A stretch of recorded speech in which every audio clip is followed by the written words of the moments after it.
Hello friends, मैं प्रतिभा सिंह कहानियाँ कहती हूँ। कहानी श्रृंखला के अंतर्गत आज हम सुनेंगे मुंशी प्रेमचंद की कहानी आधार। सारे गांव में मथुरा सा गठीला जवान न था। कोई 20 बरस की उम्र थी। मसें भीग रही थी। गौवे चराता, दूध पीता, कसरत करता, कुश्ती लड़ता था और सारे दिन बांसुरी बजाता हाट में विचरता था। ब्याह हो गया था पर अभी कोई बाल बच्चा न था। घर में कई हल की खेती थी। कई छोटे बड़े भाई थे। वे सब मिलजुल कर खेती बाड़ी करते थे। मथुरा पर सारे गांव को गर्व था। जब उसे जांघे, लंगोटे, नाल या मुगदर के लिए रुपए पैसे की जरूरत पड़ती तो तुरंत दे दिए जाते थे। सारे घर की यही अभिलाषा थी कि मथुरा पहलवान हो जाए और अखाड़े में अपने सवाई को पछाड़े। इस लाड प्यार से मथुरा जरा टर्रा हो गया था। गाय किसी के खेत में पड़ी हैं और आप अखाड़े में दंड लगा रहा है। कोई उल्हाना देता तो उसकी त्योरियां बदल जाती। गरज कर कहता, जो मन में आए कर लो, मथुरा तो अखाड़ा छोड़कर हाँकने न जाएंगे। पर उसका डेल डोल देखकर किसी को उससे उलझने की हिम्मत न पड़ती। लोग गम खा जाते। गर्मियों के दिन थे। ताल तलैया सूखी पड़ी थी। जोरों की लू चलने लगी थी। गांव में कहीं से एक सांड आ निकला और गौवा के साथ हो लिया। सारे दिन गौवों के साथ रहता।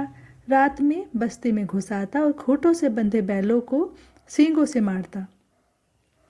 कभी किसी की गीली दीवार को सींगों से खोद डालता। घर का कूड़ा सींगों से उड़ाता। कई किसानों ने साग भाजी लगा रखी थी। सारे दिन सींचते सींचते मरते थे। यह सांड रात को उन हरे भरे खेतों में पहुंच जाता और खेत को तबाह कर देता।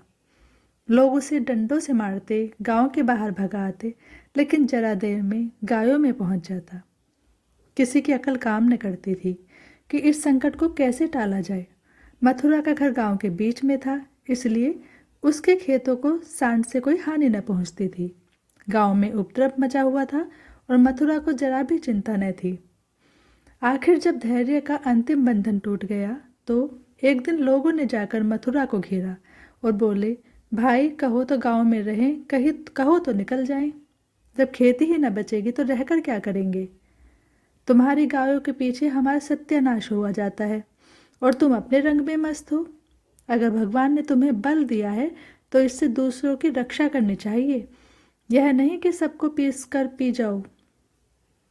सांड तुम्हारी गायों के कारण आता है और उसे भगाना तुम्हारा काम है, लेकिन तुम कानों में तेल डाले बैठे हो, मानो तुमसे कुछ मतलब ही नहीं। मथुरा को उनकी दशा पर दया आ गई। बलवान मनुष्य प्रायः दयालु होता है। बोला, अच्छा जाओ, हम आज सांड को भगा देंगे। एक आदमी ने कहा, दूर तक भगाना, नहीं तो फिर लौट आएगा। मथुरा ने कंधे पर लाठी रखते हुए उत्तर दिया, अब लौट कर न आएगा। चिलचिलाती दोपहरी थी। मथुरा सांड को भगाई ले जाता था। दोनों पसीने से तर थे। सांड बार बार गांव की ओर घूमने की चेष्टा करता, लेकिन मथुरा उसका इरादा ताड़कर दूर ही से उसकी राह छींक लेता। सांड क्रोध से उन्मत्त होकर कभी कभी पीछे मुड़कर मथुरा पर तोड़ करना चाहता, लेकिन उस समय मथुरा सामना बचाकर बगल से ताबड़तोड़ इतनी लाठियां जमाता कि सांड को फिर भागना पड़ता। कभी दोनों अरहर के खेतों में दौड़ते, कभी झाड़ियों में। अरहर की खूंटियों से मथुरा के पांव लहूलुहान हो रहे थे। झाड़ियों में धोती फट गई थी, पर उसे इस समय सांड का पीछा करने के सिवा और कोई सुध न थी। गांव पर गांव आते थे और निकल जाते थे। मथुरा ने निश्चय कर लिया कि इसे नदी पार भगाए बिना दम न लूंगा। उसका कंठ सूख गया था और आंखें लाल हो गई थी। रोम रोम से चिंगारियां से निकल रही थी। दम उखड़ गया था, लेकिन वह एक क्षण के लिए भी दम न लेता था। 2-2.5 घंटों के बाद जाकर नदी आई। यही हार जीत का फैसला होने वाला था। यहीं से दोनों खिलाड़ियों को अपने दाव पेच के जौहर दिखाने थे। सांड सोचता था, अगर नदी में उतर गया तो यह मार ही डालेगा। एक बार जान लड़ाकर लौटने की कोशिश करनी चाहिए। मथुरा सोचता था, अगर वह लौट पड़ा तो इतनी मेहनत व्यर्थ हो जाएगी और गांव के लोग मेरी हंसी उड़ाएंगे। दोनों अपने अपने घात में थे। सांड ने बहुत चाहा कि तेज दौड़कर आगे निकल जाऊं और वहां से पीछे को फिरूं, पर मथुरा ने उसे मुड़ने का मौका न दिया। उसकी जान इस वक्त सुई की नोक पर थी। एक हाथ भी चूका और प्राण भी गए। जरा पैर फिसला और फिर उठना नसीब न होगा। आखिर मनुष्य ने पशु पर विजय पाई और सांड को नदी में घुसने के सिवाय और कोई उपाय न सूझा। मथुरा भी उसके पीछे नदी में बैठ गया और इतने डंडे लगाए कि उसकी लाठी टूट गई। अब मथुरा को जोरों से प्यास लगी।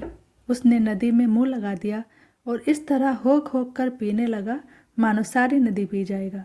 उसे अपने जीवन में कभी इतना पानी अच्छा न लगा था और न कभी उसने इतना पानी पिया था। मालूम नहीं 5 सेर पी गया या 10 सेर, लेकिन पानी गर्म था। प्यास न बुझी। जरा देर में फिर नदी में मुंह लगा दिया और इतना पानी पिया कि पेट में सांस लेने की जगह भी न रही थी। तब गीली धोती कंधे पर डालकर घर की ओर चल दिया। लेकिन 10 की 5 पग चला होगा कि पेट में मीठा मीठा दर्द होने लगा। उसने सोचा दौड़कर पानी पीने से ऐसा दर्द अक्सर हो जाता है, जरा देर में दूर हो जाएगा। लेकिन दर्द बढ़ने लगा और मथुरा का आगे जाना कठिन हो गया। वह एक पेड़ के नीचे बैठ गया और दर्द से बेचैन होकर जमीन पर लौटने लगा। कभी पेट को दबाता, कभी खड़ा हो जाता, कभी बैठ जाता, पर दर्द बढ़ता ही जाता था। अंत में उसने जोर जोर से कराहना और रोना शुरू किया, पर वहाँ कौन बैठा था जो उसकी खबर लेता। दूर तक कोई गांव नहीं, ना आदमी, ना आदमजात। बेचारा दोपहरी के सन्नाटे में तड़प तड़प कर मर गया। हम कड़े से कड़ा घाव सह सकते हैं, लेकिन जरा सा भी व्यतिक्रम नहीं सह सकते। वही देव का सा जवान जो कोसों तक सांड को भगाता चला आया था, तत्वों के विरोध का एक वार भी न सह सका। कौन जानता था कि यह दौड़ उसके लिए मौत की दौड़ होगी? कौन जानता था कि मौत ही सांड का रूप धरकर उसे यूं नचा रही है? कौन जानता था कि जल जिसके बिना उसके प्राण होठों पर आ रहे थे, उसके लिए विष का काम करेगा। संध्या समय उसके घर वाले उसे ढूंढते हुए आए। देखा तो वह अनंत विश्राम में मग्न था। 1 महीना गुजर गया। गांव वाले अपने काम धंधे में लगे। घर वालों ने रो धोकर सब्र किया, पर अभागिनी विधवा के आंसू कैसे पुछते।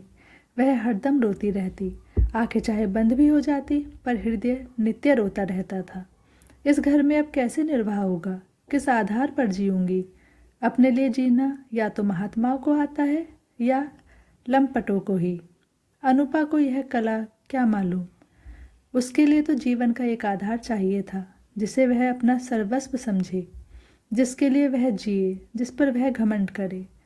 घर वालों को यह गवारा न था कि वह कोई दूसरा घर करे। इसमें बदनामी थी।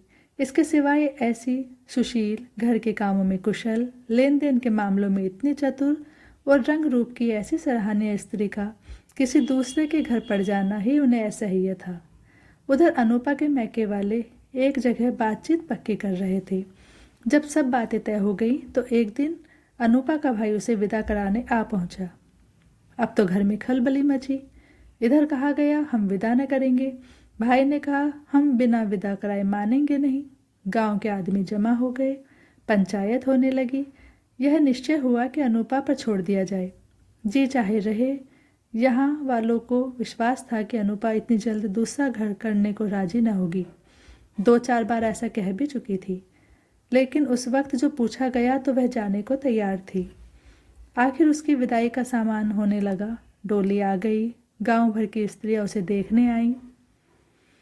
अनुपा उठकर अपने सास के पैरों में गिर पड़ी और हाथ जोड़कर बोली, अम्मा कहा सुना माफ करना।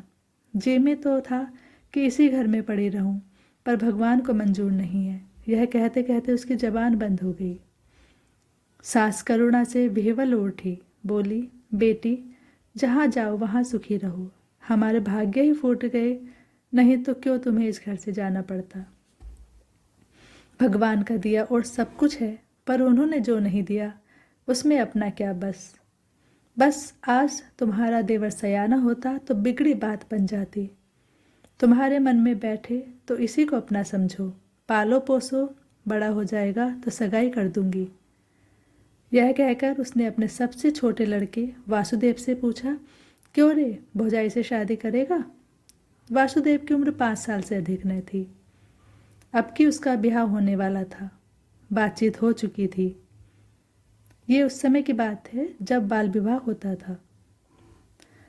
वासुदेव बोला, तब तो दूसरे घर न जाएगी ना।